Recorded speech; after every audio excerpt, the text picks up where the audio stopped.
Bread custard எப்படி செய்யலான்னு பார்த்துடலாமா? இந்த ஸ்வீட்டை கொஞ்சம் சில்லுன்னு சாப்பிட்டா சூப்பராக இருக்குங்க. வாங்க பார்க்கலாம். அதுக்கு பால் காய்ச்சிக்கணும். காய்ச்சினதுலேருந்து 2 ஸ்பூன் பாலை சின்ன கிண்ணத்தில் எடுத்துக்கோங்க. அதில் கஸ்டர்ட் பவுடர் கலந்து வச்சுக்கோங்க. டைரெக்டாக பாலில் கஸ்டர்ட் பவுடர் கொட்டினீங்கன்னா அந்த பவுடர் எல்லாமே கட்டி கட்டியாக ஆயிரும். அதனால் தனியாக எடுத்து கலந்து வச்சுக்கோங்க. இந்த பக்கம் கொதிக்கிற பாலில் நம்ம தேவையான அளவு சர்க்கரை போட்டுக்கலாம். அது நல்லா கொதிக்கட்டும். அதுக்குள்ளே நம்ம ப்ரெட்டை கட் பண்ணிக்கலாம். ப்ரெட்டில் ஓரங்களை மட்டும் கட் பண்ணிவிட்டு நமக்கு எந்த கப்பில் நம்ம அதை பேஸ்ட் பண்ண போகிறோமோ அந்த கப்பில் அந்த ப்ரெட்டை ரெண்டுமே வச்சுக்கலாம்.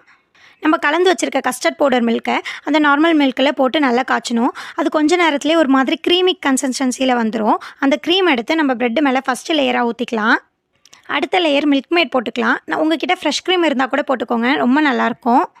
அகைன் திரும்ப 2 ப்ரெட்டை எடுத்து அது மேலே அதே மாதிரி வைக்கலாம். திரும்ப நம்ம கஸ்டர்ட் பவுடர் க்ரீம் வச்சுருக்கோம்ல அதை அது மேலே வச்சுக்கோங்க. அதுக்கப்புறம் அகைன் மில்க் மேடை ஒரு லேயர் போட்டுக்கோங்க. நமக்கு பிடிச்ச நட்ஸை மேலாப்பில் தூவிக்கலாம். ஒரு 1/2 அன் ஹவர் ஃப்ரிட்ஜில் வச்சு எடுத்துக்கலாம். கூலிங்கான சாஃப்டான பிரெட் கஸ்டர்ட் ரெடி.